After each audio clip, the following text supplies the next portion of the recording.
Kate joined the royal family a decade ago upon marrying Prince William.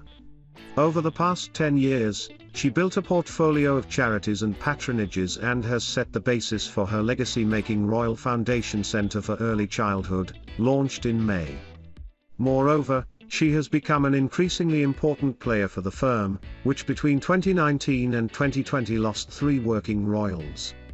However, her role is far from being fully defined, as royal commentator Camilla has warned Kate has yet to play a pivotal role in the monarchy as both the wife and the mother of a future king. Writing in the Daily Telegraph's weekly newsletter Your Royal Appointment, Ms. Tomoney added, "Yes, the Duchess of Cornwall will be the next queen, on paper at least, but when it comes to ushering in 21st century royalty, Kate will rule the waves." As the wife of the Prince of Wales, Camilla is to become Queen Consort by law when Prince Charles accedes to the throne. However, Clarence House said in early March last year the Duchess of Cornwall hadn't changed her mind over using that title. Prince Charles's office first issued a statement regarding the Queen Consort title following his marriage with Camilla in 2005, saying she intended to use the title HRH the Princess Consort following the end of the Queen's reign.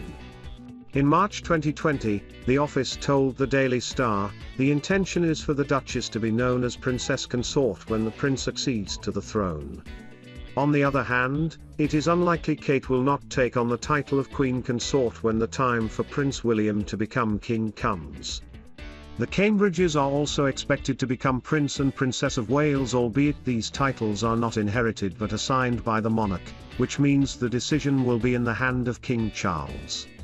Ms. Tomoney's praise came after Kate dazzled on the red carpet at the Royal Albert Hall on Tuesday evening.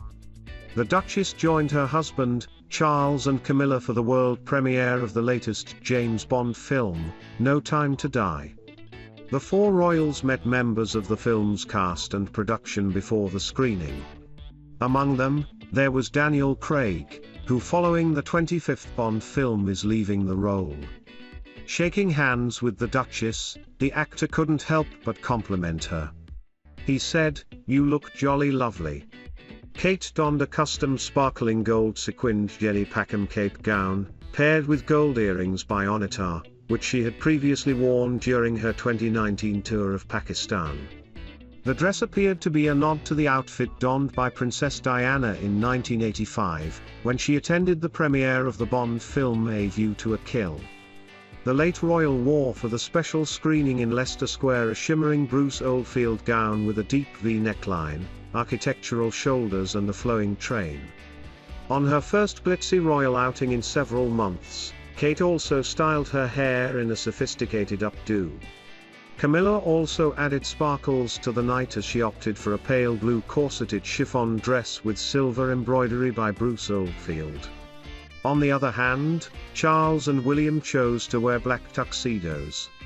On the following day, the Duke and Duchess of Cambridge continued to shine under the spotlight as they visited Londonderry for the first time, where they visited Ulster University's Megxit campus and spoke to students and staff. Later in the day, they also headed to City of Derry Rugby Club. In a speech, held at Global Citizen TMS 24 Hours live stream event in New York, the Duke and Duchess of Sussex condemned the global statues of vaccine equity and called for the intellectual property for the vaccine recipes to be waived. However, vaccine experts claim pharmaceutical companies distributing COVID-19 recipes without a fee may not tackle international vaccine inequity. Thomas Cooney, Director General of the International Federation of Pharmaceutical Manufacturers and Associations, responded to Meghan and Harry TMS claims of pharmaceutical companies not doing enough to solve vaccine inequity around the world. He told The Telegraph, "We agree with the Sussexes that action is needed now to ensure COVID-19 vaccines are quickly and equitably shared around the world. Waiving intellectual property rights of COVID-19 vaccines will not increase production nor provide practical solutions needed to battle this global health crisis. As we have consistently stated, a waiver is the simple, but wrong, answer to what is a complex problem. Since we now have billions of vaccines that have been produced and many more in the pipeline, calls for waiving IP is a distraction. Mr. Cooney added that trade barriers, lack of raw materials, supply chain bottlenecks and a reluctance among rich countries to share doses were the real challenges. During their speech, the Duke and Duchess Sussex urged first world countries to donate 1 billion doses of COVID-19 vaccines to developing countries. Prince Harry said, "This week we sat with independent global health leaders to further understand how we get closer to vaccine equity and ending this health crisis. But we're battling more than this virus alone. This is a battle of misinformation, bureaucracy, lack of transparency and lack of access. Above all, this is a human rights crisis." Experts said many countries are ready to produce vaccines at home, but they aren't allowed to because ultra-wealthy pharmaceutical companies are not sharing the recipes to make them. Meghan added, "Every single person on this planet has a fundamental right to get this vaccine. That's TMS a point, but that is not happening. And while in this country and many others you can go almost anywhere and get vaccinated, billions of people around the world cannot. This year the world is meant to reach the target of vaccinating 70% of people in every single country, but it is wrong that so much of the vaccine supply has only gone to 10 wealthy nations so far and not everyone else. It TMS just not okay."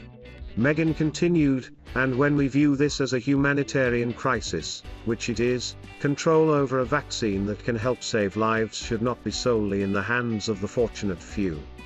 Dr. Simon Clark, Associate Professor in Cellular Microbiology at the University of Reading, also responded to Meghan and Harry TMS claims.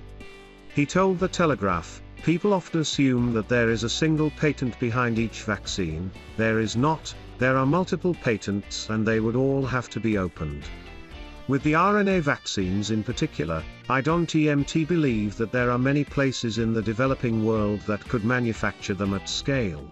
Prince Harry, 36, and Meghan Markle, 40, signed multi-million-dollar contracts with Netflix and Spotify to create content for the platforms after leaving the royal family in March 2020.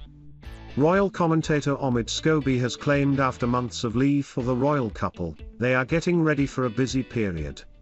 He said royal fans will see why their move to the US was so important to them. Speaking to Good Morning America, Mr. Scobie said, "One of the lessons learned by the couple was it's okay to slow down. We saw them jump from one big project to the next, especially when they moved over to the US, but they're on parental leave at the moment, enjoying that important family time from home. But we are about to enter a very busy period for the couple when they do return to work. We will see those first projects from Spotify, the Netflix project coming out, and of course their own work from their charitable organization Actual. That's something they really want to be on the ground for. We know they're at their best when they're interacting with people on those special engagements." He added, "This is finally going to be a chance to see them showing us what they're doing in the US and why that move was so important for them."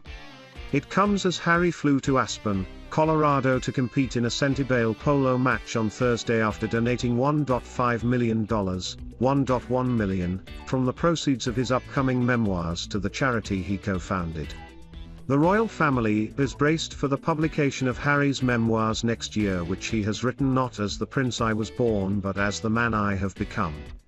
Harry set up Centibale, in memory of his mother Diana, Princess of Wales, in Lesotho in 2006 to help vulnerable children in southern Africa affected by extreme poverty, inequality, and the HIV/AIDS epidemic. The Centibale ISBS Handa Polo Cup was postponed last year because of the pandemic. Harry said he was thrilled to be supporting Centibale in person, and his donation was one of several he planned to make to charitable organizations. Meghan and Harry received thinly veiled response from Michelle. Insight: Prince William didn't really want to be king, Princess Diana said. Analysis: Queen invites Sarah Ferguson to Balmoral this summer. Video. The Duke said in a statement on the charity's website, "Our refocused mission at Centibale is about addressing the most immediate needs of vulnerable children in southern Africa, helping them access vital health services, receive necessary care, and build skills to be more resilient and self-sufficient in the future." He thanked sponsors and those who had helped to make the tournament, which will have fewer guests than normal, COVID safe. The Duke added, "The Centibale Polo Cup is critical to securing the funds needed to advance this important mission, and I'm thrilled to be able to support Centibale, both in person and financially through a separate charitable donation to meet this immediate need. This is one of several donations I plan to make to charitable organizations, and I'm grateful to be able to give back in this way for the children and communities who gravely need it."